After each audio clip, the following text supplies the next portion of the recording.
D'abord, pour bien comprendre comment manager l'énergie dans mon entreprise, on vous propose de comprendre le cadre réglementaire de l'énergie à Maurice. Et donc, je vais d'abord laisser la place à Raj Makoun, notre directeur, pour vous parler un peu de ce cadre réglementaire. Interviendra aussi Dr Sonaran du ministère de l'Énergie avec nous. Et une fois qu'on aura vu ces deux interventions, on aura aussi un peu de questions-réponses sur ce cadre réglementaire. Et dans un deuxième temps, après, on parlera précisément du management de l'énergie. Voilà un peu le programme. Je laisse la place à Raj Makoun pour ce cadre. Merci. Merci, je mets là. Merci, Michael, chers amis, surtout le coprésident, Dr Sonaran, qui est avec nous. Coprésident parce que nous avons un PPM, un Public-Private Meeting, qui se rencontre régulièrement, coprésidé par le Dr Sonaran et moi-même pour toute la question de suivi sur le programme national d'efficacité énergétique. Mais on a déjà commencé à réfléchir, comme Michael a dit, sur le What Next, dans le contexte des breakfasts qu'on a déjà mis en place. Aujourd'hui, on voudrait expliquer rapidement le contexte sur le cadre réglementaire, parce que quand même c'est très important pour nous, en tant qu'opérateurs, de ce contexte, ce qu'on appellerait le landscape légal du secteur énergétique. Aujourd'hui, en termes d'encadrement réglementaire, nous avons les lois. Bien sûr, il y a le Electricity Act qui date de 1939, amendé souvent des fois, mais quand même, ça reste pour nous la loi principale. Bien sûr, je vais mentionner d'autres choses. Il y a le Central Electricity Act de 1964.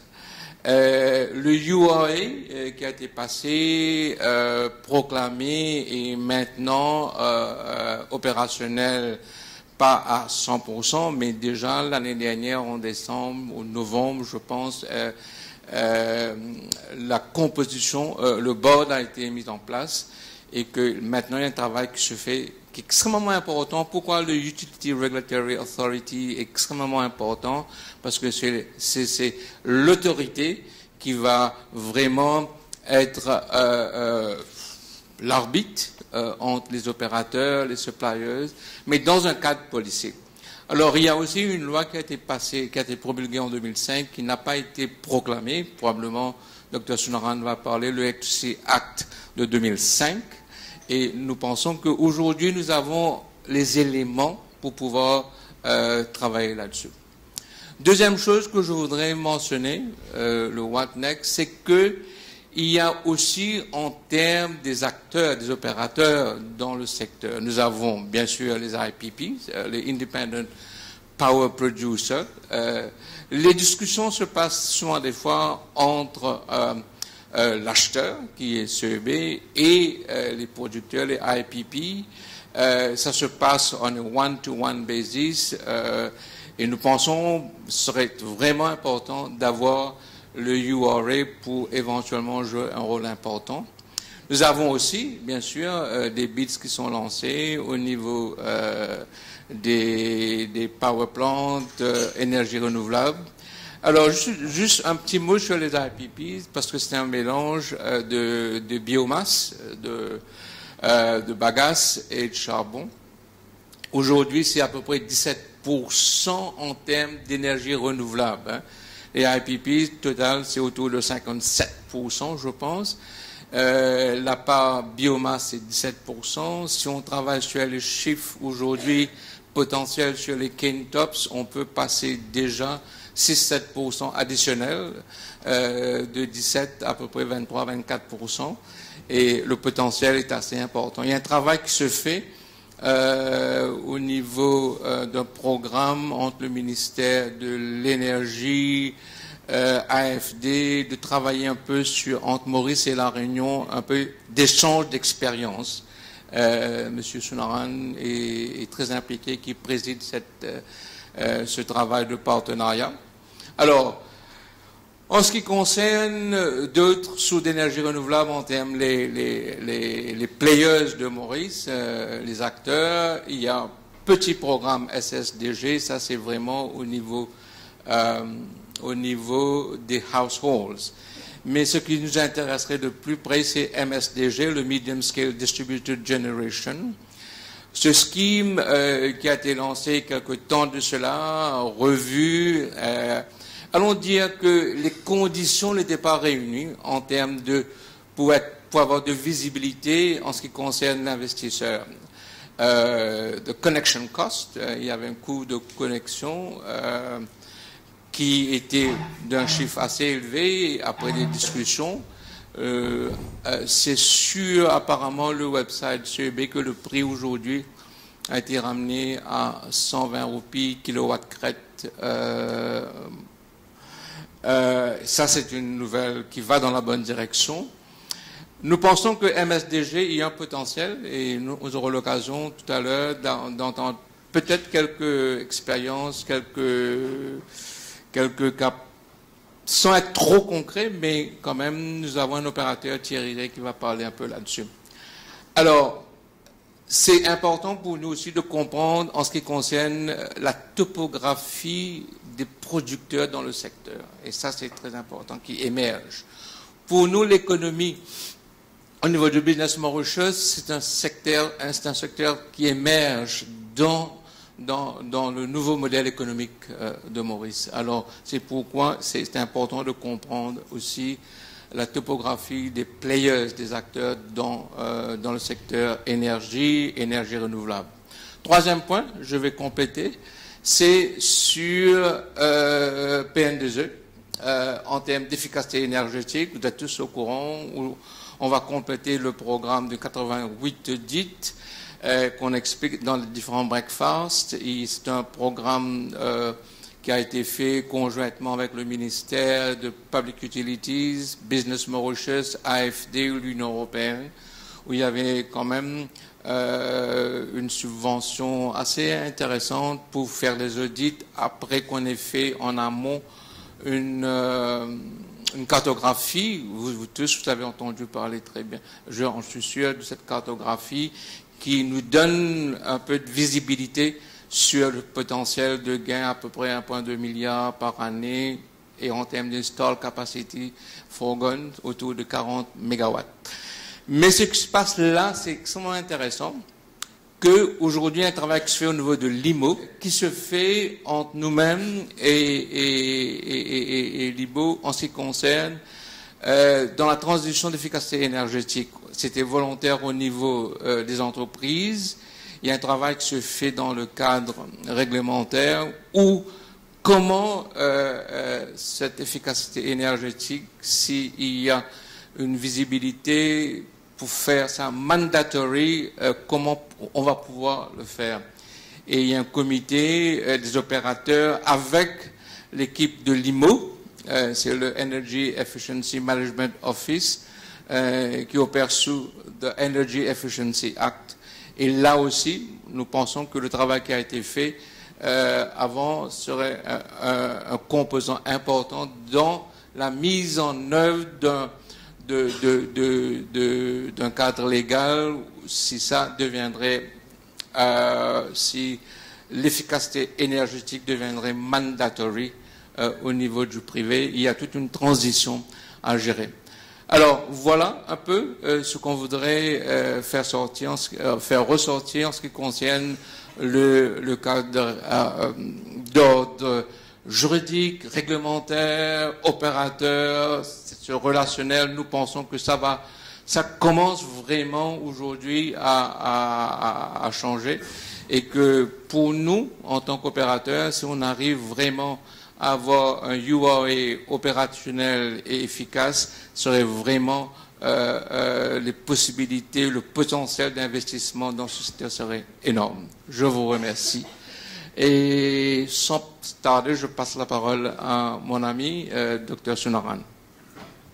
Bonjour, merci Raj. Tout d'abord, je veux parler que sur les régulateurs, comme convenu, mais je vais prendre des questions d'ordre général après. Juste, je vais situer l'engagement du gouvernement dans ce contexte des régulateurs. So, government is fully committed to allowing the URA to be fully operational. It kick-started its operation in the last quarter of last year, a bit in September, October last year. So, And it is called upon to catch up speed over the coming months, for sure. I just quote paragraph 191 to situate how government is fully engaged in the process, is committed. Paragraph 191 of the budget speech 2017-18 states that, I quote, "This budget also provides for the staffing and operationalization of the electricity regulatory authority," unquote. It shows that there have been commitment from the budgetary aspect as well. In fact, a budget of 16.8 million has been provided for financial year 2017-18. So it speaks for itself that the government has put in the resources required to make the regulator operational. In a speech in the context of the budget, the Honorable Deputy Prime Minister, who is the Minister of Energy and Public Utilities as well, emphasized that results from the URA will be reached soon. So the signal is very clear. It is also my understanding, as the URA is a very independent body, also the budget is coming from central government, but in law they are very independent. They would act as an arbitrator, so they are very independent. It's my understanding that the URA will have a director, and the chairman was on the radio, said it officially in October next. I also presume that they will be focused on licensing operators, there are lots of IPPs, biomass, PV and others, and economic regulations, including tariff, as provided for in the law, amongst other things like technical regulations as well. All stakeholders involved in the sector, including the public, very important, will thus have the platform for raising any issue in the energy sector, as has been said by my friend Raj Makun. And this would allow for further growth and development in the sector, including renewable energy. I will conclude by saying that all ingredients are now in place to allow the energy sector to be well regulated for the wider economic development and benefit of the country. Thank you for your attention. But comme je dis, I have said, I will take questions. Bonjour, je suis Prakash Ramya de l'île Énergie. Ce que je demanderai à mon ami le Dr Sunaran, c'est, vu qu'on est en train de mettre en place depuis plusieurs années le secteur d'énergie renouvelable, surtout pour les toitures, et si on peut, dans un plus bref délai, mettre en place un cadre régulateur pour ce secteur-là, surtout pour éviter qu'on ait des problèmes de qualité, de service, et surtout les normes, les standards. Merci. Probably I have to explain a few things. In the renewable energy sector, as we have the Energy Efficiency Management Office in the energy efficiency, the Marina, of which my friend Raj is a member of. I am also a member of the Marina. Marina has got this mandate to put up the standard and the regulations. But I can tell you we are working on a policy document, on renewable energy policy document, where all these issues will be addressed. But from the regulatory part for renewable energy, it will rest, particularly the standards and all that. It rests with the URA and Marina as well, so these two institutions. So the prices, the economic regulation, including tariffs, this will stay with the URA. But regarding the standards and all this, I know that there will be some work done very soon by the Marina to set up a landscape that is appropriate so that there is no technology failure. Otherwise, this will be counterproductive. If we, for example, the solar, they don't withstand the test of time, that will be very counterproductive, and we want to avoid this. So I think we have all the institutional setup. The partners are engaged. The URA will be involved. The ministry will be involved from the policy level, and then the Marina from the advisory and regulating a bit of the regulators. Certain aspects of renewable energy is regulated by the Marina. Raj? Yes, just to add a few compliments to what has been said by Dr. Sunaran. I think, to come to your question, it's very important for us to understand what is emerging. The URA, as has been announced in the budget and confirmed by the Minister and now, of course, by Dr. Sunaran, there is a budget of about 60 million for the operationalization of the URA. We have the Marina, which has started over a year ago. We are members, but there's now, in terms of putting certain standards, it's very important. I think the point of Prakash is very pertinent because we need visibility with respect to norms, standards, okay? But also I will add to it the transparency. That's important. Operators like to move in a context where there is the norms are set, there is transparency, and it can, even for business facilitation timeline, I think that will have to work with it. And I think that Dr. Sounarane did mention together, we are trying to get that done at the level of Marina, which is very important. On the question of pricing, as has been said, I want to reiterate it because this has to be done by the regulator. That also is an important factor. If we try to have some visibility for the next year in terms of investment potential in the sector, we're talking about 8 to 9 billion rupees of investment at a time when private sector investment is going down. The potential is huge, and that's why I think policymakers, regulators, operators, we have to put the landscape together to make it happen. MSDG, moi je suis convaincu, d'ailleurs Arvind sait, on a travaillé beaucoup, poussé les opérateurs pour arriver à certaines conclusions. Je pense qu'aujourd'hui nous avons quelques éléments réunis, c'est pas idéal, hein, je peux le dire, mais réunis pour pouvoir unlock, trigger l'investissement, et on aura l'occasion d'en parler plus tard. Alors, il y a tout l'écosystème qui est en train d'émerger. C'est un secteur qui est extrêmement, même qui n'est pas nouveau, mais dans un écosystème pro-business, c'est assez nouveau. Et c'est ça qu'il nous faut, je pense, arriver à vraiment all parties together can move towards it and make it happen. Et bonjour. Alors, toujours sur la logique d'écosystème, sur le côté régulateur, policy making, etc., etc. Prenons par exemple un dispositif légal qui est, par exemple, les permis de construction, pour lesquels il faut obligatoirement une connexion CEB, par exemple. Donc ça, c'est une contrainte légale qui existe. Du coup, la pertinence de cette contrainte légale dans le temps, où serait-elle débattue s'il faut la garder ou pas, par exemple? Est-ce que ce serait au niveau du URA, dans cet écosystème dont vous parlez, ou alors ce serait débattu à quel niveau? You're talking of generators or consumers? Prosumers. Those who, yes, the law. No, its construction permits is different. There's a process there. They will have to have the technical clearance of the CB for safety reasons. But if you're a prosumer, that is, you're a producer and a consumer, if you're less than 2 megawatt, there is no licensing under the URA. So the CB will do that. So that's simpler. There is no license for. But if you have any litigation, I think the URA can still intervene. We'll see to it when we operationalize. But in my mind, I think if you have a litigation with the CB, the URA can intervene. Because even the public can go to the URA if they've got a certain representation to make, technical or otherwise, or they complain about anything. The sector is open, it's transparent. So I think the different levels of arbitration and will be allowed, and so that people who are aggrieved, if any party aggrieved, feeling that is being not fairly treated by any institution in the sector, will be handled by the regulator. The regulator it will have a mechanism. But as we've said, it's taking some time. Once it's fully operational, let's hope in the next year, then all these things will be sorted out by itself. Plus techniquement, disons par exemple un écologe qui se ferait en forêt, qui pourrait fonctionner en énergie positive sans connexion CEB, ne pourrait pas se faire d'une certaine manière aujourd'hui parce qu'il faut avoir la connexion CEB. Voilà. Non, je pense que le Electricity Act date de 1939. Il y a eu la nouvelle loi qui a été promulguée, non proclamée, de 2005. Il y a des composantes qui concernent là-dessus. Et je pense que c'est pourquoi tout se fait dans une stratégie policy.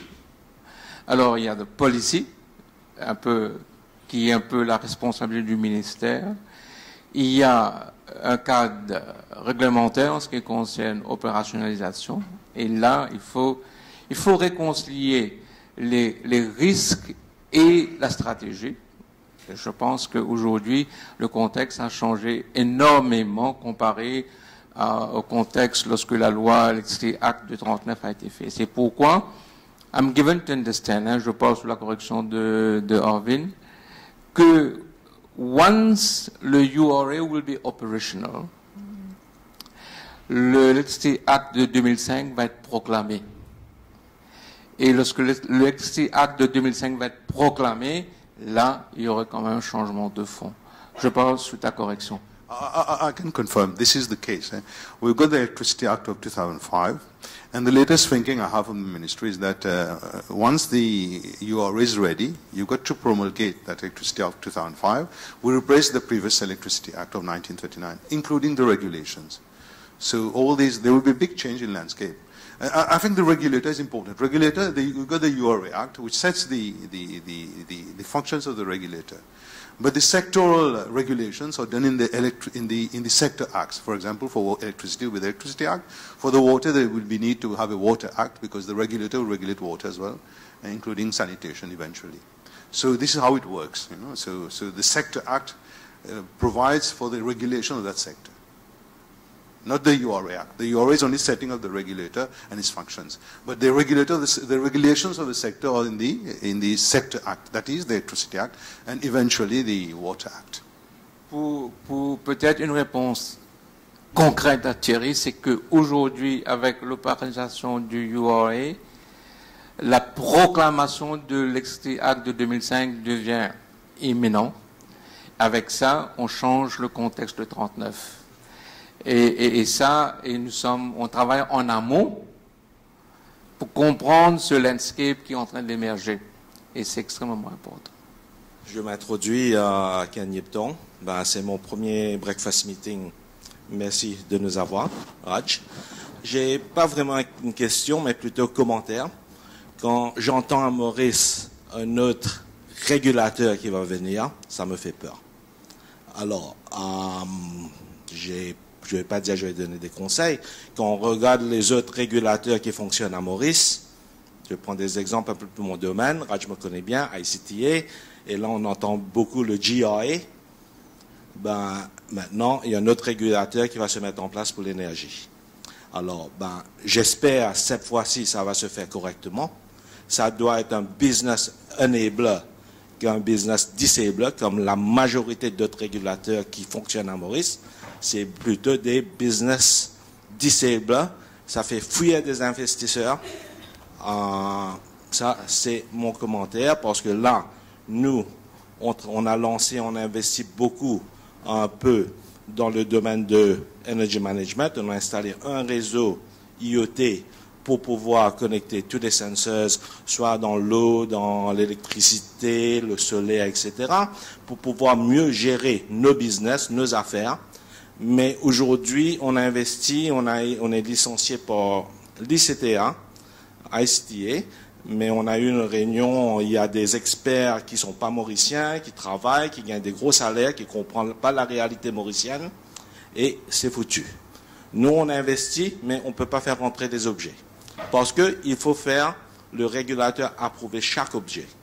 Alors, aujourd'hui, ce que j'espère, quand on met en place un autre régulateur, on prend en compte qu'on est là pour faire du business. On est là pour faire avancer l'île Maurice et que ça doit être un enabler, un facilitateur, bien sûr dans les règles. Je ne dis pas que je suis contre les régulateurs, je suis très pour les régulateurs, mais il faut que ça se fasse pour nous aider, nous, l'île Maurice, à avancer, mais pas reculer. First of all, I mean, it's not the intention to have a regulator to be a hurdle. This is far from it. We want it to be an enabler, as you said. I think this is the way that. Also, I will tell you, I mean, I think there are only 2 member states within SADC. We are a member of SADC, as Mauritius is a member of SADC. Only 2 member states don't have regulators, one including Mauritius. So you see, even from compared to the sub-Saharan African continent, we're a bit lagging. So you go to all these countries where private investment has been enabled, a regulator is necessary. Otherwise, there is no platform. And I'm not sure that the regulator, the way I read the Act, that is going to regulate the imports of certain technologies and all this. This should be done by standards or something. These are different instruments in the sector. It's a bit different. I don't know about the ICTA. But for the energy, you won't go, the regulator won't go and check the specifications of it. This will be done elsewhere in other regulations.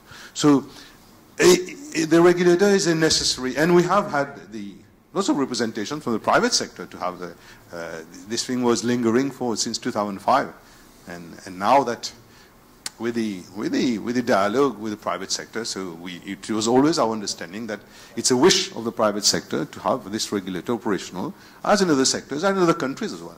Most of the countries where there is good private investment in the sector, there is a need for a regulator. This cannot be done by government. It has to be done by somebody independent, which takes into account the interests of the country and various partners, and will make certain arbitrations where it needs be. If the market, this is economics, not mine. It's your call, Raj.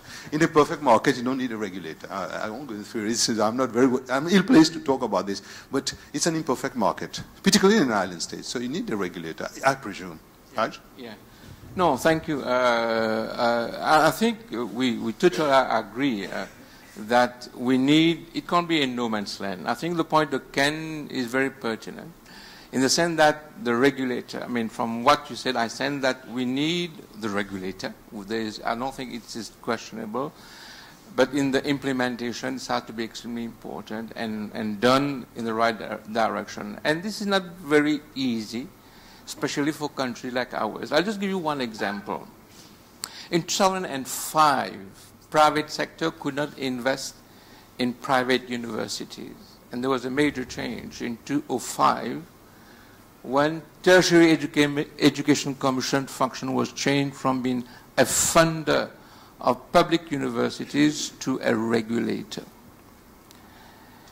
It took time, it has taken time to have a good regulator in education, qui est encore plus compliqué. But without a regulator in tertiary education giving the space for private sector to become eventually a university, there would have been no space for private sector. Otherwise, the only way to have a university was by act of parliament. L'amendement de 2005 in the Education and Training Miscellaneous Act to get tech to become the regulator. Ça prend du temps. The capacity for good regulator is the sign of strength of a modern economy. Et le point est pertinent. Mais we have to see to it that we have a regulator that has the difficult task of reconciling investment and quality and legal environment. Et je pense qu'aujourd'hui, dans ce secteur-là, il y a beaucoup d'issues qui ont été pris en amont. Toutes les discussions qu'on a eues sur MSDG, toutes les discussions qu'on a eues avec les IPP, les discussions qu'on a dans les différents secteurs, et je crois que c'est important. Il y a deux choses qui arrivent. Opérationnaliser URA, proclamer le Electricity Act de 2005, mais le point reste pertinent, we'll have to follow it very closely, que c'est investment friendly. Le point de Ken est important, parce que c'est un pan de l'économie qui est en train d'émerger. Donc, je suis M. Raymond, je suis le conseiller du gouvernement en sécurité routière. C'est mon premier... Sécurité routière? Oui. C'est mon premier breakfast. Je vous remercie de m'avoir invité. Je voudrais aborder, si vous le permettez, la question de l'efficacité énergétique dans les transports. Dans le cadre de mon travail, ce n'est pas exactement le centre de ma mission, mais parmi les outils que nous devons utiliser pour réduire le nombre et la gravité des accidents, il y a deux aspects, qui est la modération de la circulation automobile et la modération de la vitesse. Ces deux éléments ont un impact direct sur la consommation de carburant. D'un autre côté, nous travaillons également avec les entreprises, puisque un des axes de travail que nous avons pour réduire le nombre et la gravité des accidents, c'est de faire en sorte que sur les trajets entre le domicile, le travail et le trajet professionnel, nous ayons moins d'accidents. Je voudrais juste vous situer un petit peu le cadre de ma préoccupation, même si ça ne rentre pas directement dans ma mission, en vous donnant deux chiffres. Sur les accidents de la circulation, on estime aujourd'hui, sur des critères qui ont été fixés en 2004 à Maurice, que l'insécurité routière coûte 6 milliards chaque année à Maurice. j'ai lu récemment dans un article que la congestion coûte 4 milliards, donc la consommation de carburant, la perte d'activité, etc. Donc, de mon point de vue, il y a un véritable intérêt à intégrer l'efficacité énergétique dans la prévention des accidents et dans l'efficacité des transports. Mon souci par rapport à ça, c'est qu'effectivement, puisqu'on parle à la fois de management et d'outils juridiques, nous avons très peu d'outils juridiques pour gérer ce problème-là. Si on prend la question des déplacements, sauf erreur de ma part, on n'a pas à Maurice une réflexion globale sur les schémas de déplacement, sur l'aménagement des territoires, sur les flux. Un master plan. De mon point de vue, ça pose problème lorsqu'on réfléchit sur l'alternative à la voiture, puisque toutes les réflexions que nous avons aujourd'hui sur le métro express, l'efficacité des transports de bus, etc., ça se pose bien, si on comprend bien le problème, ça se pose bien en alternative à la voiture. La problématique de l'alternative à la voiture, ce n'est pas seulement aujourd'hui de dire comment on va faire pour que les gens achètent moins de voitures, c'est pas ça le problème, c'est comment on va faire pour que les gens utilisent moins la voiture. Donc ça relève effectivement d'un outil qui est un outil général d'aménagement. Ensuite, lorsqu'on parle d'efficacité énergétique sur le transport, j'ai vu tout à l'heure que vous parliez des véhicules électriques. La question pour moi, c'est quelles sont les incitations que l'on va mettre en place pour favoriser ce genre de transfert. On a une réflexion à l'heure actuelle dans les transports en commun, notamment à la CNT, et on voit bien qu'il y a un élément financier qui pèse dans la réflexion, qui est le coût du bus électrique comparé au bus énergie fossile, et sans aucun doute, la réponse est dans la fiscalité que l'on va appliquer à ce type de transport. Juste pour terminer et pour éclairer mon propos, on vient de faire signer à 24 entreprises une charte avec le gouvernement pour aller dans le sens de moins d'accidents, moins de consommation de carburant. On vient de finir un premier test sur CNT, sur 100 chauffeurs que nous avons testés. Les premières évaluations que nous avons faites, c'est qu'effectivement, on peut arriver à économiser dans les transports au minimum entre 20 et 30% si on considère la compétence actuelle des chauffeurs. Puisque je vous rappelle que nous sommes, si on parle de réglementation, nous sommes dans un système où les chauffeurs n'ont pas de formation. Donc, ils n'ont pas de formation à la conduite au sens sécurité et encore moins à la conduite économique. Donc, si on prend ce point particulier sur une entreprise comme la CNT, une entreprise qui consomme, et vous transposez ça au niveau du parc automobile à Maurice, qui consomme 1 million de litres de carburant par mois et qui pourrait économiser sans gros efforts uniquement en formant les personnels 15%, faites le calcul vous-même de ce que ça peut représenter, puisqu'on parle de management et d'efficacité énergétique. Maybe I'd like to react. First thing, transportation is a very complex issue regarding energy safety, road safety and transportation. But probably we need to have a process in place which will help to further this agenda. I'll take an example. The Ministry of Public Infrastructure has got the jurisdiction for transportation. So all the policies are made at the level of Ministry of Public Infrastructure, where you advise, I presume, is what you say. I take a model that is working probably in the buildings, where you also you have the jurisdiction that is forced under the mandate of MPI.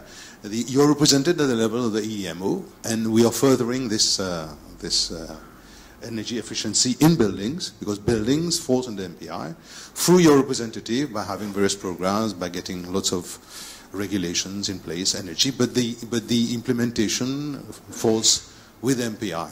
I think we can work out a similar model and have an agreement between the two ministries, how we handle, because one handles the policy of transport, one handles the policy of energy, and how we can further this. I think this is an open idea. We can work together as we're working in buildings.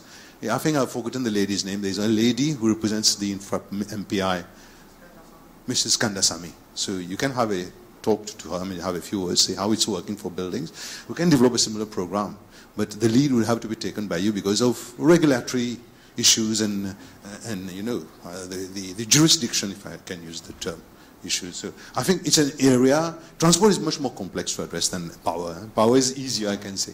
And we have worked for quite some time. Maybe the time has come to work a bit on transportation. But we have to create the process.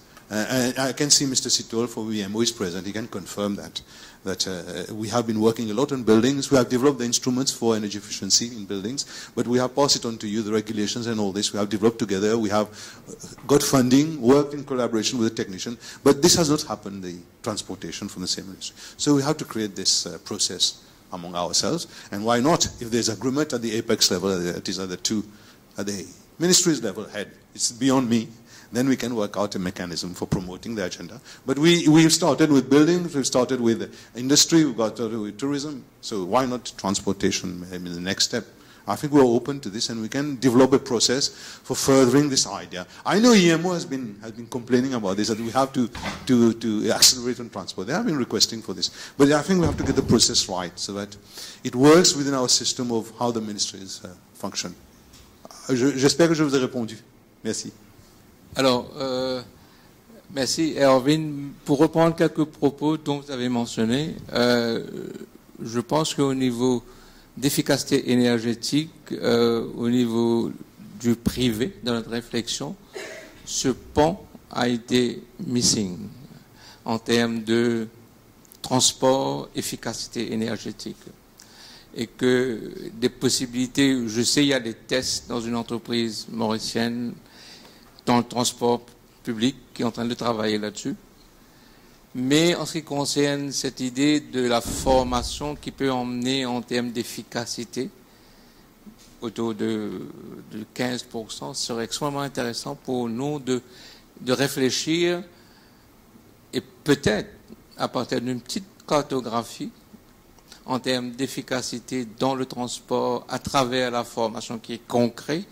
Il y a quelque chose définitivement à faire avec les entreprises, tout en tenant compte du fait, comme a été si bien dit par Arvin, il y a toute la dimension stratégique, développement spatial, tout ça à voir. Mais en concret, nous serons, je pense, intéressés à essayer d'avoir une réflexion avec des programmes assez concrets, avec des résultats mesurables sur l'efficacité énergétique dans le transport. On a commencé à réfléchir sur la bioélectricité dans le transport, parce que sinon, le fait qu'on importe majoritairement du fuel, du heavy oil, avec des transports en termes de batterie ne marcherait pas. Parce que si la source même reste fossile.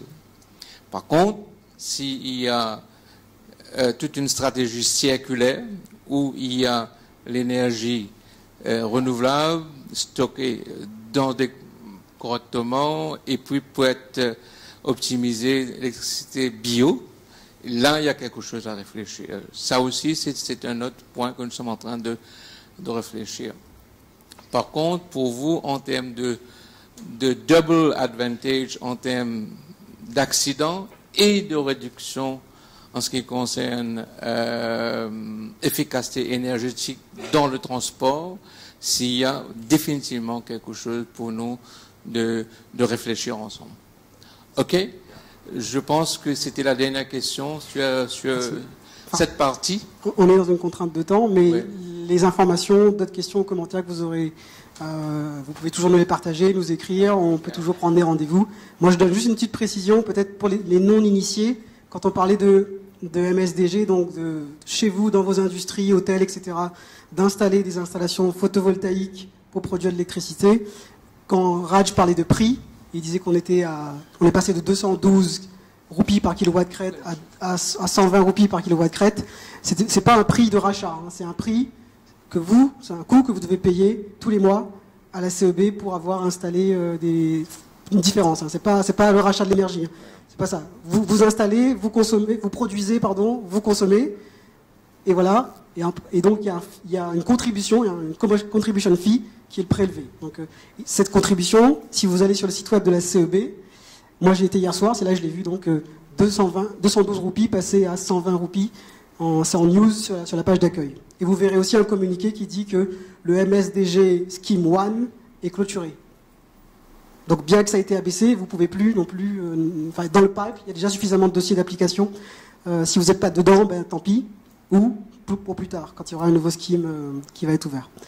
Et sur l'aspect d'obligation des audits énergétiques dans l'industrie, ça se fait déjà dans le secteur public. Hein, l'État, il faut quand même le démontrer, l'État a montré l'exemple en mettant en place d'abord cette année l'audit obligatoire dans les bâtiments publics.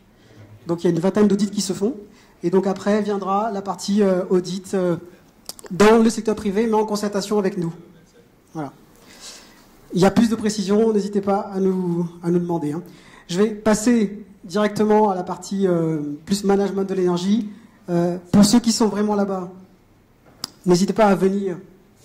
Il y a de la place, parce que ça fait un petit moment. Il y a de la place ici, encore là-bas. Ce que je vous propose pour introduire cette partie sur le management de l'énergie, c'est d'écouter, de regarder rapidement, ça fait à peu près 4 minutes, l'intervention de Caroline Rowe, General Manager de Morillet, quand elle était avec nous au colloque du 2 mars. Et donc, la question était posée par le journaliste sur le management de l'énergie et elle répond. Donc, je vous propose de l'écouter pour introduire notre sujet. Et donc, c'est vraiment ce qu'on veut emmener, nous, dans l'entreprise, c'est de voir l'efficacité énergétique, non pas comme changer un moteur. Ça, c'est changer un moteur, on a compris qu'on va faire une efficacité énergétique, mais faire du management par l'énergie dans le sens où on est capable de réunir tous les membres de notre entreprise, comme elle dit, et de pouvoir décider ensemble des actions futures, et que la production, la qualité, la maintenance soient autour de la table, et que le management s'implique dans cette décision-là. Donc je vais laisser la parole à Nancy, alors j'espère que je prononce bien, Badilla, c'est bien ça? Parfait. De l'entreprise Isodome, basée à La Réunion et à l'île Maurice, les deux, qui travaille depuis 3 mois à peu près, 4 mois, pour accompagner 2 entreprises dans le programme national d'efficacité énergétique vers le système de management de l'énergie et potentiellement la certification ISO 50001. Donc je lui laisse partager 5 minutes, 10 maxi, sur le premier retour d'expérience qu'on a dans ces 2 entreprises. Et puis on aura aussi quelques interventions de votre part ou d'autres entreprises présentes. Bonjour à tous. Comme l'a dit Monsieur Apaya, donc je suis consultante QSE chez Isodome et j'accompagne 2 entreprises mauriciennes dans la démarche ISO 50001. Déjà, la norme ISO 50001, on peut dire qu'elle répond aux différents enjeux économiques et énergétiques, aussi bien à Maurice qu'à La Réunion. Donc vous avez, tout à l'heure, on vous a parlé de tout ce qui était lié à la réglementation. Donc la démarche ISO 50001 vous permet d'anticiper un peu cette réglementation en mettant en place une gestion méthodique de l'énergie.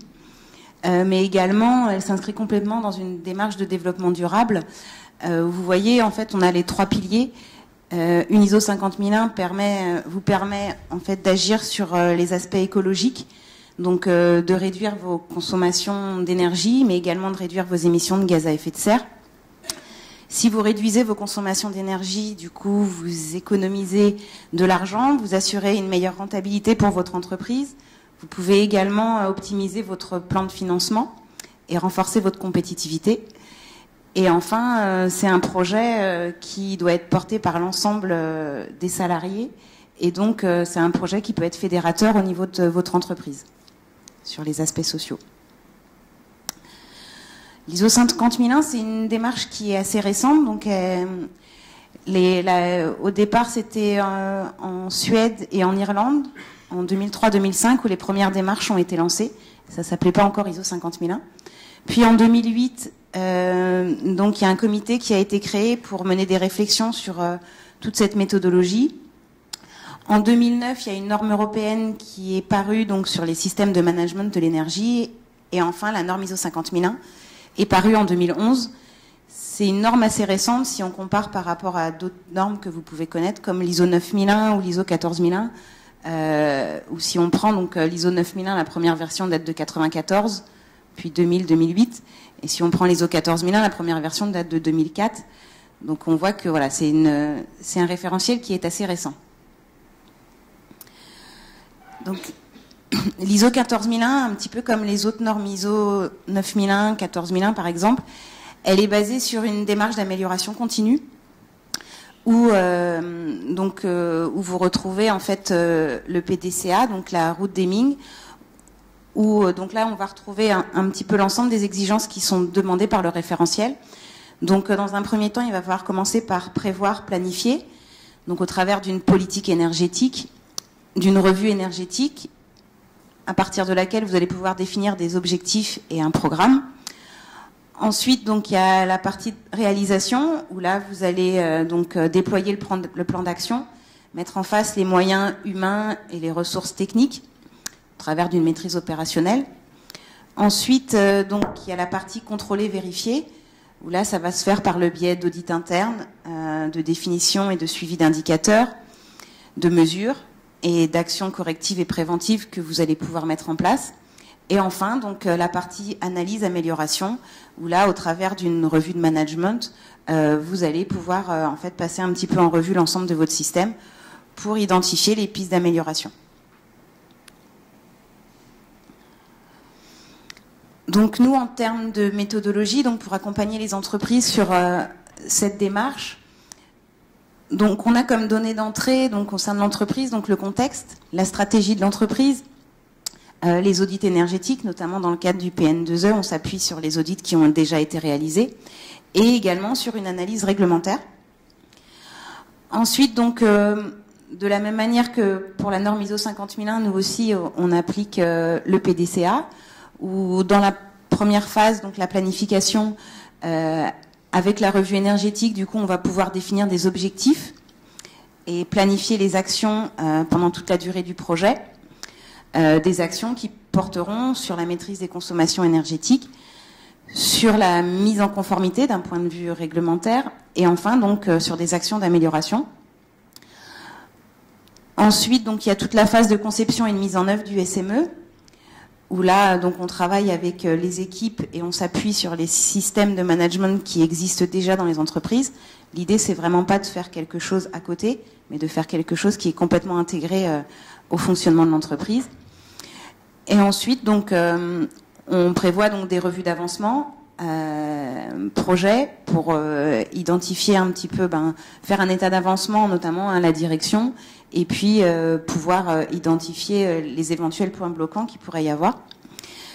Et d'un point de vue norme, du coup, nous, on réalise le premier audit interne dans l'entreprise, donc juste avant l'audit de certification. Donc là, je vous ai pris un exemple donc pour la revue énergétique. Donc la revue énergétique, c'est vraiment le point de départ en fait pour la mise en place d'un système de management. Donc dans le cadre du PN2E, on va s'appuyer sur les audits énergétiques qui ont déjà été réalisés. Tout ce qui va être exigences légales et autres exigences, donc qui peuvent être des exigences clients, des exigences groupes, qu'on va intégrer aussi.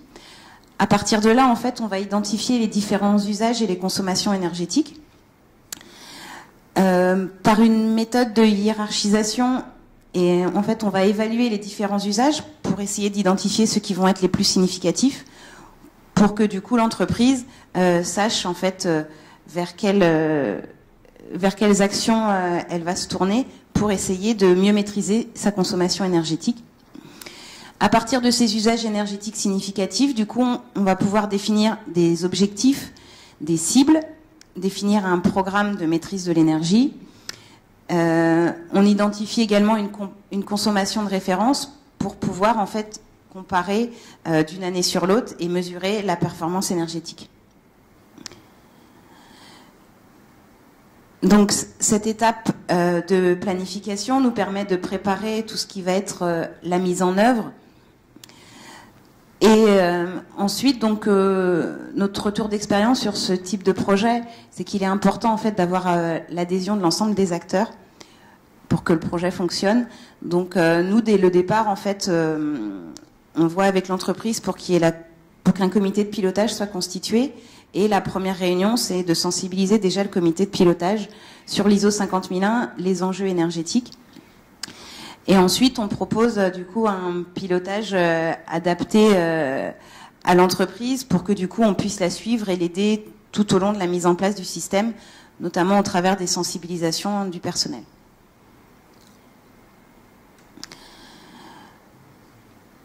Donc là, je vous ai mis un exemple donc, de planning pour ce type de projet.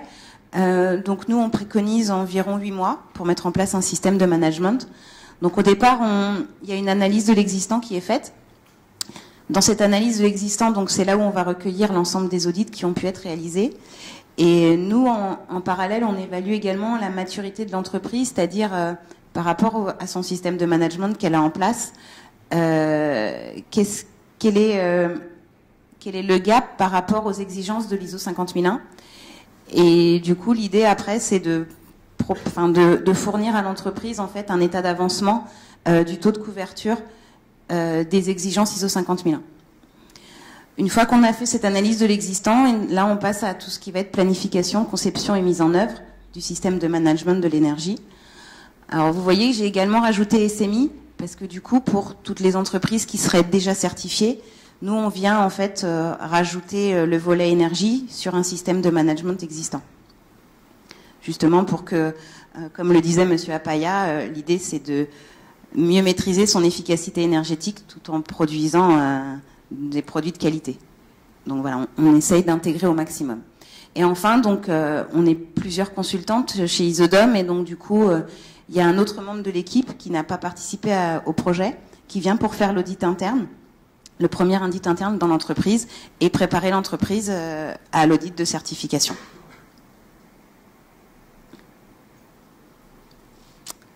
Voilà. Je ne sais pas si vous avez des questions. Excusez-moi, je voulais juste porter une précision peut-être pour qu'on comprenne bien comment ça s'intègre dans notre processus d'audit énergétique. Nancy en a parlé, mais c'est-à-dire que on part de la base de nos audits. Prenons les deux entreprises qui sont engagées dans la démarche aujourd'hui. On fait un audit sur le froid, d'accord, froid climatisation, froid réfrigération. Eh bien nous, on vient simplement après, à travers le consultant auditeur et puis les équipes d'Isodom, le consultant auditeur va refaire une revue énergétique qui est, on va dire, une cartographie, un quick scan de les autres utilités énergétiques, pas que le froid. Donc il va regarder aussi la partie éclairage, etc. Donc il va repasser un peu de temps sur site pour refaire un bilan global des consommations énergétiques, de toutes les consommations, pas que le froid. Et ensuite, l'entreprise, quand elle a face à elle cette revue énergétique, peut dire, eh ben sur l'année qui arrive ou les 2 années qui arrivent, je vais me concentrer principalement sur le froid, puisque je vais définir mon périmètre d'action comme cela, en disant, puisque j'ai un audit froid qui est quand même très détaillé, très poussé, avec un plan d'action très précis, donc je peux décider de définir mon périmètre de management de l'énergie sur le froid sur un temps donné. Ce qui ne veut pas dire que les autres usages sont délaissés, au contraire, les autres usages sont dans la revue, mais l'entreprise peut après dire, sur l'éclairage, je m'engage que dans 6 mois, je vais le faire maintenant, après, ou plus tard. Ou sur la vapeur, j'ai pas d'audit vapeur, pour ça, je planifie d'avoir un audit vapeur précis dans quelques temps. Donc, tout est dans la planification et de KPIs pour suivre pourquoi on n'a pas atteint ces objectifs-là, et de réactualiser et d'avoir un comité de pilotage. Peut-être avant d'ouvrir des questions, je pourrais peut-être poser une question à Thierry Ray du ENL, puisque le bâtiment, le siège, le head office de ENL a participé dans le PM2E froid, sur la partie climatisation. Tu pourras compléter, mais ma question première, c'est est-ce que c'est facile de faire un comité de pilotage et de rassembler tout le monde autour de cet outil de management? Merci, Michael. Pardon. Ça a été facile, je pense que oui, parce que nous sommes tous aujourd'hui concernés par ce qui se passe autour de nous. Donc de fédérer au bureau l'ensemble du personnel. Bon, ils ne sont pas tous encore à jour avec le progrès que nous faisons, mais oui, il y a une adhésion générale de toute l'équipe. On est en train de former un comité, comme disait Nancy, qui s'agrandit au fil des jours parce que nous avons besoin d'avoir là autour de nous pour pouvoir mener et exécuter les démarches pour la certification. Et on a eu aucun mal de créer cette dynamique dans les différents secteurs. Donc, tout au contraire, je suis agréablement surpris de voir l'enthousiasme que ça a créé chez nous et que vraiment on est tous à pousser dans la même direction. Je vous expliquerai plus tard éventuellement pourquoi et comment on est arrivé là. Ou bien je continue. Je continue, très bien. Alors, ça a démarré tout à fait par coïncidence, bien souvent, parce que nous avions des bureaux tout neufs, flambant neufs, que nous avions construits il y a 4 ou 5 ans, et à travers la Business Mauritius, une appel à candidature pour pouvoir faire une étude d'efficacité énergétique sur le secteur bureau. Nos bureaux flambant neufs, on s'était dit, écoutez, on ne voit pas comment ça pourrait beaucoup nous aider, mais en même temps, on s'était dit, n'ayant aucun élément de comparaison, ce serait au fait un test intéressant de savoir comment se situerait par rapport à un bâtiment qui aurait été fait différemment. Donc l'étude d'efficacité énergétique ayant été menée il y a environ 1 année, qui nous a montré en effet les lacunes, des manquements.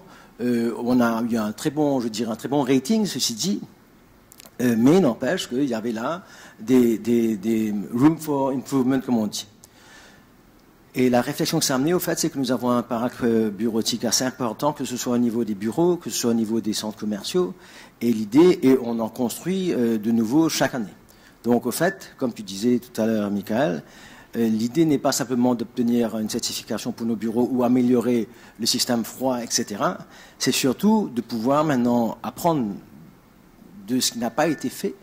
Et l'idée, c'est de fédérer à la fin de l'année, autour de cette réflexion, nos acteurs dans nos projets, c'est-à-dire principalement nos architectes, nos ingénieurs et même les constructeurs, de façon à ce que toutes ces mesures soient prises dès le début dans la conceptualisation des bâtiments pour qu'on soit, vu que nous restons propriétaires de nos bâtiments et que nous le louons, pour qu'on soit plus efficient. Et aussi, on a remarqué dans les nouveaux bâtiments que nous construisons, en y ajoutant des normes d'énergie, efficacité énergétique, etc., que nous attirons bon nombre de sociétés étrangères qui, elles, c'est un des éléments de plus en plus importants qu'ils prennent en considération lors de leur implantation chez nous. Et on croit, et on espère en tout cas, se différencier par les seuls. J'espère que les autres le feront, parce que nous pensons que pour l'international, c'est indispensable de pouvoir des bâtiments justement qui répondent à certaines normes énergétiques pour pouvoir améliorer le quotidien de tout le monde et notre marché. Voilà un petit peu, Michael, la situation. Merci Thierry. Avant de vous donner la parole, je précise juste quelque chose d'important. C'est toujours important de citer nos bailleurs. Les audits énergétiques sont cofinancés à 60% à travers les fonds de l'Union européenne et de l'Agence française de développement. D'accord ? Et cet accompagnement que vous voyez, accompagnement vers le système de management de l'énergie, est un résultat de l'audit. Donc, comme c'est des études post-audit, Business Mauritius bénéficie du soutien, de Switch Africa Green, donc des Nations Unies, et toujours financé par l'Union européenne. Et donc, c'est une autre ligne de financement qui reste dans le PN2E, mais qui permet d'accompagner les entreprises en post-audit. Toujours 60% de la subvention, 40% à la charge de l'entreprise, tant que ça reste des frais intellectuels, des prestations intellectuelles. Voilà, on ne parle pas d'investissement là. Là, quand on parle de système de management de l'énergie, à un moment donné, l'entreprise va devoir aussi investir dans, Caroline Roux l'a dit, comptage, mesurage, pour pouvoir avoir beaucoup plus de données et de savoir ce qu'on manage. On ne peut pas manager ce qu'on ne contrôle pas et ce qu'on ne reçoit pas comme information. Est-ce que vous avez, vous, des questions, commentaires ? Je voulais juste savoir par rapport aux mécanismes de financement qui ont été pas mal discutés dernièrement à La Réunion, avec les échanges qui se font en ce moment. Est-ce qu'il y a des nouvelles optiques qui vont s'ouvrir prochainement ? Est-ce qu'il y a des renouvellements d'aides, que ce soit de lignes un peu plus green, qui sont dans le pipeline ? Parce que je pense que beaucoup attendent un peu pour voir si ça va bouger aussi, non seulement du côté du cadre légal, etc. Enfin, ce qu'on vous avez parlé tout à l'heure, mais est-ce que j'ai vu tout à l'heure que ça allait être dans une autre, peut-être une thématique dans un autre breakfast, mais est-ce que vous pouvez nous donner un petit peu d'avance dessus ? Nous, on a le programme national d'efficacité énergétique, vous avez compris, programmation 2015-2017, où là, ce sont les subventions Union européenne via l'AFD ou Union européenne via les Nations Unies, Switch Africa. Et donc, cette programmation s'arrête effectivement à la fin de l'année, mais ce n'est qu'une programmation, le PN2E ne s'arrête pas. Donc, il y aura une autre programmation 2018-2020, et on est en train de faire une étude de repositionnement pour savoir comment va être le PN2E dans cette période-là, 2018-2020, tout en intégrant, on vous l'a dit, l'aspect d'obligation potentielle des audits énergétiques. Donc ça, c'est possible aussi. En termes de subventions, on devrait rester à peu près dans ces proportions 60-40, mais le tout devrait être confirmé, je pense, pour la partie efficacité énergétique vers le mois de novembre-décembre. On ne peut pas encore se prononcer, puisqu'on ne sait pas si on a le droit d'utiliser des fonds publics, enfin des fonds, oui, bailleurs de fonds internationaux, pour subventionner des audits qui sont obligatoires. Voilà. Donc il reste à voir à concilier cette articulation-là. Ça, c'est pour la partie audit. Et puis, il reste toujours les mécanismes de financement et d'investissement, plus précisément d'investissement à travers les banques et la ligne de crédit de l'AFD Sunref qui prête à 2 banques à Maurice, MCB et SBM. Donc il y a une nouvelle programmation qui se fait, mais je préfère ne pas en parler. Peut-être que Raj ou les banques pourraient dire directement cette nouvelle programmation. Nous, on réfléchit, et là, c'est peut-être un teaser, alors peut-être pour le breakfast du mois prochain, du 31 août, on réfléchit sur là où les entreprises ont du mal à aller investir, et donc c'est de travailler sous forme de contrat de performance énergétique, et donc de voir, au lieu que ce soit l'entreprise qui investit, c'est plutôt les prestataires extérieurs qui vont investir, et qui vont garantir une performance pour l'entreprise. Et le prestataire se ferait rémunérer sur la base des économies, enfin une partie des économies d'énergie. Donc ça, c'est quelque chose qu'on voudrait mieux détailler dans le prochain breakfast, le 31 août. Et puis, on voudrait aussi se pencher sur la finance carbone. Voilà. Donc, on en parlera le mois prochain aussi. Finance carbone, 2 choses. Les crédits carbone. Donc, vous avez la possibilité d'avoir des crédits carbone ou de bénéficier des crédits carbone. Et puis il y a une autre voie, c'est les quotas carbone avec des obligations de quotas sur certains types d'entreprises, certains types de fournisseurs d'énergie, d'aviation civile, etc. Donc ça, c'est des choses qu'on voudrait expérimenter par la suite, puisqu'on a créé, nous, l'énergie, c'est réussir la transition énergétique, mais c'est comment on la finance aussi, cette transition énergétique. Donc, un volet, ça serait peut-être la finance carbone. Il nous faut faire beaucoup de réflexion, de mélange de certains instruments pour pouvoir aider le financement des programmes ou l'investissement dans le secteur énergétique. Sans entrer dans la technicité, il y a les blending des différents instruments, il y a le de-risking, réduire les risques, comment créer l'appétit pour les banques, Ashwin est là, et toute cette question de financement extrêmement important pour qu'on arrive à créer là aussi, je vais parler d'un thème que j'aime bien, un nouveau écosystème pour le financement dans l'énergie renouvelable. Et il y a eu en février, dans une colloque organisée par la plateforme ou le Forum Afrique avec la Banque mondiale, il y avait eu des discussions sur les différentes options, possibilités. Alors, on va essayer de réfléchir encore là-dessus. Parce qu'aujourd'hui, il y a des lignes de crédit classiques, avec AFD, Sunref, à travers la MCB et la SBM. Par contre, comment réduire les risques? Comment créer l'appétit dans l'investissement énergie renouvelable? Je pense que la dimension financement même, en termes d'instruments, en termes aider l'émergence d'un nouveau écosystème de financement pour ces produits est extrêmement important. Et je crois que nous sommes... il y a assez d'éléments au point de vue international pour pouvoir rallier et aider à l'émergence de ce nouveau écosystème. Peut-être c'est là le teaser pour notre prochain breakfast. Je ne sais pas si Ashwin voudrait ajouter quelques éléments de complément. Ashwin? il y a plusieurs critères à considérer. D'abord, bien sûr, les économies que ça va réaliser. Et que lorsque vous parlez à votre banquier ou à votre conseil d'administration, c'est de démontrer un peu les économies qu'on projette de réaliser, et aussi le facteur risque que ça comporte. Alors, on peut avoir tout ce que enfin, un business, c'est un peu comme vous présentez un business plan. Ce n'est que sur papier à ce stade, et que les économies réelles se feront qu'après l'investissement. Et s'ils sont inférieurs à ce qu'on avait projeté, ben là, ça compromet la rentabilité de votre investissement. Et par contre, si vous avez des formules de garantie que vous obtenez de votre fournisseur, là, avoir la solidité de ces garanties.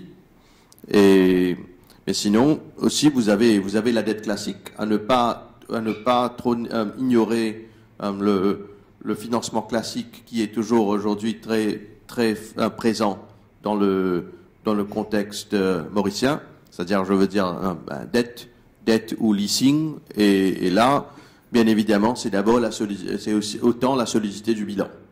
Alors nous, à la banque, on aime bien les projets écologiques, on aime bien les projets qui économisent de l'énergie, mais il faudrait prendre en considération que n'importe quelle économie financière que vous avez en énergie part d'abord à éponger les pertes s'il y en a dans un bilan.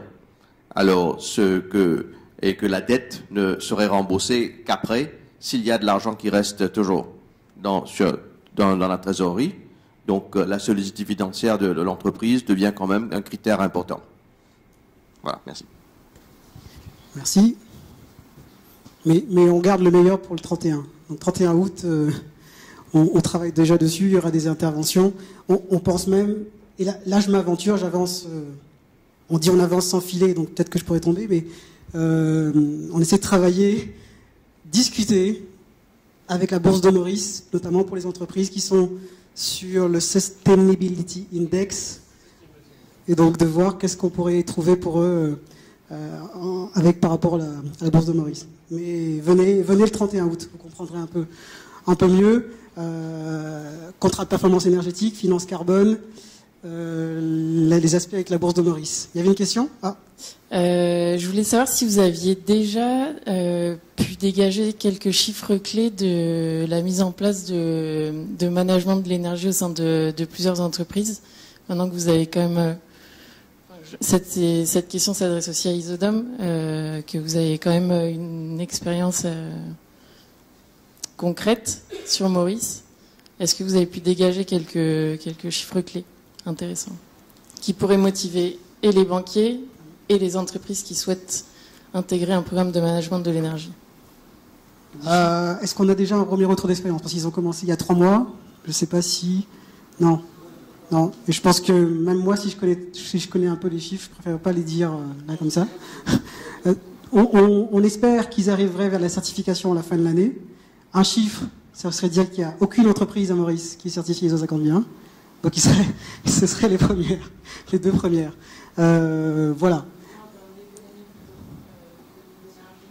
Les économies d'énergie. Alors celle-là, c'est plus dans le breakfast d'avant. C'est-à-dire, par exemple, sur le breakfast hôtelier, on vous avait présenté en disant 550 millions de factures énergie, 16 hôtels, 550 millions de factures énergie, 30 à 35% d'économie d'énergie en moyenne. Voilà. Dont 11% qui sont des quick wins rentabilisés en dessous de 6 mois. Mais à faire attention, dans les hôtels, justement, si le management de l'énergie est très important, puisqu'on ne décide pas des économies d'énergie sans respecter le confort et la qualité de ce qu'on veut fournir aux clients, etc. Donc ça dépend de beaucoup de choses. 30-35%, c'est un chiffre énorme, mais à équilibrer avec l'aspect management, justement, qui lui veut avoir un confort pour ses clients. Le chef cuisinier qui veut avoir son four qui tourne à 2h du matin. Donc c'est ça le management de l'énergie. Dans le froid, on est à peu près pareil. 128 millions de factures énergie, 14 entreprises, 128 millions de factures énergie, 30% d'économies qu'on pourrait mener sur ce panel-là. Voilà. C'est du potentiel. Mise en place, on l'a dit dans les précédents breakfasts aussi, c'est-à-dire qu'entre l'instant où on remet un rapport d'audit et l'instant où l'entreprise va passer à l'acte, il faut bien laisser parfois 1 an, 2 ans, parce qu'il y a une programmation. Caroline Roll a dit, le pilote vapeur dont elle a bénéficié, c'était en 2013. Et puis elle a fait une programmation sur 3 ans pour implémenter les solutions. Donc c'est pas aussi automatique, ne serait-ce que de l'intégrer dans une année financière, d'avoir l'accord de la direction financière, de trouver les financements. Voilà. Donc c'est de l'amélioration continue. Donc c'est pour ça que nous, ça nous intéresse d'avoir les entreprises qui rentrent dans ce système de management de l'énergie, parce que ça nous rassure que le processus est pérennisé. C'est pas juste l'audit. Avec l'université des Mascareignes. Merci de m'avoir invité pour mon premier breakfast. Première chose, je voulais commenter un petit peu ce qui a été dit avant, en termes de régulateurs et de lois.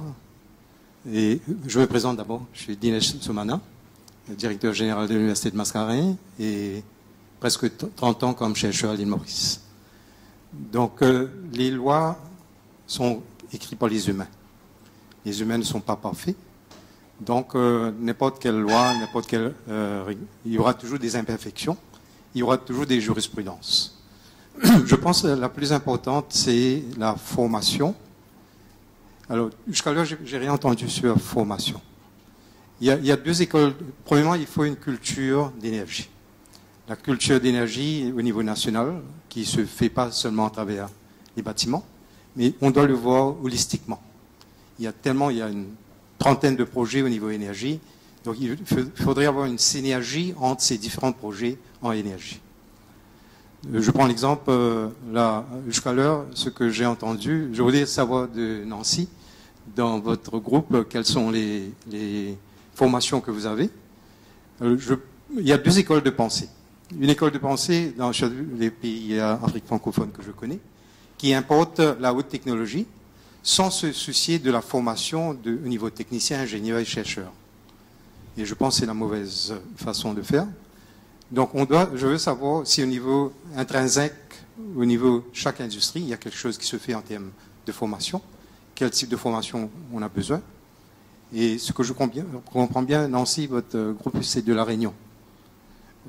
À l'Université de Mascareignes où je suis, on travaille en étroite collaboration avec l'Université de la Réunion. Et à travers l'Université de la Réunion, je suis au courant que la culture d'énergie, la façon de voir les différents projets d'énergie holistiquement, il y a un petit manquement à Maurice. Donc, est-ce qu'il y a des gens de la même formation que Nancy et ses collègues à Maurice pour faire ça? Je réponds juste pour dire que dans le programme national, on a un volet qui est de l'audit énergétique, on en a beaucoup parlé, et puis on a un autre volet qui est la formation. Donc les entreprises qui rentrent dans le programme bénéficient de l'audit, 60%, 40%, et de la formation grâce au HRDC, voilà. Et donc il y a 2, 3, 4 jours de formation, mais qui est vraiment la formation appliquée dans les entreprises. C'était juste c'est pas principalement votre question, mais c'est juste pour le citer. Et puis, je ne sais pas si du coup Nancy veut apporter un complément.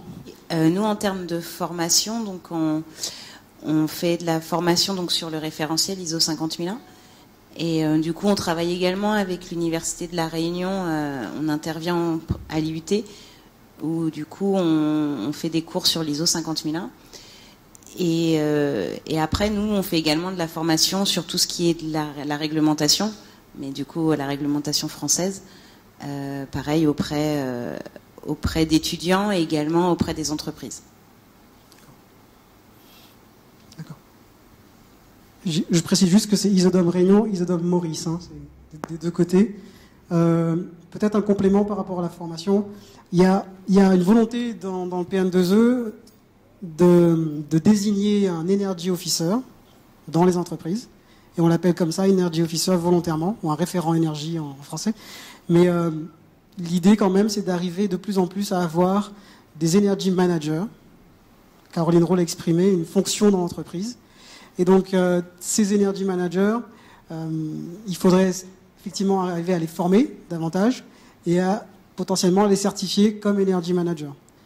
C'est la fonction CSR Manager. Donc on pourrait avoir des fonctions Energy Manager, quand la masse critique de l'entreprise le justifie évidemment. Hein. Donc c'est un champ d'exploration des formations, certifications sur le Energy Management. Des formations, certifications sur les installations solaires thermiques, solaires photovoltaïques. Mais toujours aboutir sur une certification. Je pense qu'on en est à là aujourd'hui. on a un secteur privé qui subit un peu toutes les formations, mais d'aboutir vraiment sur des formations certification, de sorte à ce que les entreprises arrivent à faire valoir cette certification dans des processus d'installation d'énergie renouvelable ou de reconnaissance à travers leur clientèle internationale. D'autres remarques? Moi, j'ai juste promis à Thierry Le Breton de lui laisser la parole avant de terminer. Donc, il veut vous parler de 2 minutes, hein, pas plus. C'est une promesse. Il veut juste parler d'un projet et il aurait peut-être potentiellement besoin de votre aide. Bonjour, merci Michael. En fait, j'interviens aussi dans le domaine des stratégies de développement durable dans les entreprises, à l'échelle des entreprises ou à l'échelle des régulateurs ou de la gouvernance nationale. Juste pour terminer ce que vous venez de dire, c'est vrai sur la question de l'information et par rapport au système de management de l'efficacité énergétique, c'est vrai qu'il y a un gros enjeu de pouvoir développer davantage les compétences sur le côté maîtrise de l'énergie, pas simplement du point de vue mécanique, mais avec une vision très process, très holistique. Et c'est vrai que les entreprises mauriciennes souvent rechignent à dépenser de l'argent sur du cerveau. Ils préfèrent acheter l'équipement qui va solutionner la chose et souvent les entreprises préfèrent acheter un équipement plutôt que de faire des gains rien qu'avec du temps de service. En tant que consultant, je peux vous dire que effectivement, je prêche un peu plus cette paroisse-là. Et toujours sur le système de management il y a l'efficacité énergétique, il y a la dimension process, mais il y a aussi l'éco-conception des produits aussi, hein, donc qu'on n'a pas abordé ici, mais qui peut aussi faire avancer beaucoup la question de l'utilisation énergétique, que ce soit dans les bâtiments, où on peut avoir davantage d'éco-conception, et sur le tourisme aussi. Par exemple, les 5 étoiles à Maurice, normalement, le principe de 5 étoiles, c'est qu'il faut avoir un climatiseur dans une chambre, par exemple, un détail technique tout bête, mais ça fait partie de la checklist des 5 étoiles. Et donc, du coup, un hôtel de luxe qui voudrait faire que des chambres hyper éco, etc., et ventilé autrement, il ne pourrait pas avoir accès aux 5 étoiles, un petit détail juste à cause de ça. Donc là, il y a encore des questions de régulateurs aussi. Donc voilà. Alors maintenant, sur la mission spécifique, alors Caroline et moi, nous faisons une mission là pour le compte de la COI, la Commission de l'Océan Indien, soutenue par l'AFD, pour pouvoir essayer de proposer une réflexion, un accompagnement auprès des administrations publiques, auprès du régulateur, du MIPU, donc du ministère de l'Énergie, sur comment améliorer leur stratégie de communication en intégrant un peu justement toutes les différentes initiatives qu'ils prennent, que ce soit au niveau du MIPU, au niveau du IMO, de la Marina. Donc on a un peu parlé de toutes ces agences, mais aussi auprès d'autres initiatives qui sont prises ici et ailleurs, et de pouvoir essayer de mieux caler tout ça et de les rendre plus visibles et plus impactants, avec une meilleure cohérence aussi entre eux, parce que c'est toujours le même problème que même tout à l'heure, c'est cette approche un peu en silo, où chacun fait un peu le truc dans son coin et pas souvent une vision assez globale des choses. Alors, donc nous faisons un petit peu en ce moment des interviews, aussi bien auprès des administrations publiques qu'auprès des institutions comme la vôtre, ou auprès des entreprises. Et c'est pour ça que je vous tenais à prendre la parole. Simplement, il est probable que nous venions vers vous par un petit questionnaire de 3 questions pour pouvoir voir un peu quelles sont vos attentes en matière de communication sur ces questions énergétiques. Qu'est-ce que vous aimeriez entendre? Quels sont les canaux de communication qui sont impactants auprès de vous, que vous lisez au niveau des entreprises? Et quels sont les arguments qui vous seraient mobilisateurs pour vous pour entrer dans cette démarche? Donc, on va 2 ou 3 petites questions comme ça. Si vous recevez un mail de nous, de Caroline et de moi, sur ces questions, s'il vous plaît, merci de bien vouloir nous répondre. On va essayer de rester, ça va être très très simple, justement pour ne pas trop prendre de votre temps, mais ça nous intéresserait quand même de savoir ce que vous attendez en tant qu'entreprise du secteur privé. Il y avait un monsieur tout à l'heure qui s'est exprimé justement chez les régulateurs qui étaient pesants. Donc voilà, quelles sont vos attentes en matière de communication que vous aimeriez entendre du service public? Voilà. Merci. Donc voilà, une mission financée par la COI pour améliorer la stratégie de communication de l'île Maurice en matière d'énergie renouvelable et d'efficacité énergétique. Donc si vous souhaitez contribuer, Thierry et Caroline sont à votre disposition. Bien, on arrête ici. Merci. On a 15 minutes d'avance, c'est très bien. Et donc rendez-vous le 31 août. Sinon, c'est très simple à retenir, c'est tous les derniers jeudis du mois. tous les derniers jeudis du mois, il y a quelque chose qui se passe ici, la programmation, et sinon vous pouvez nous contacter. Merci beaucoup.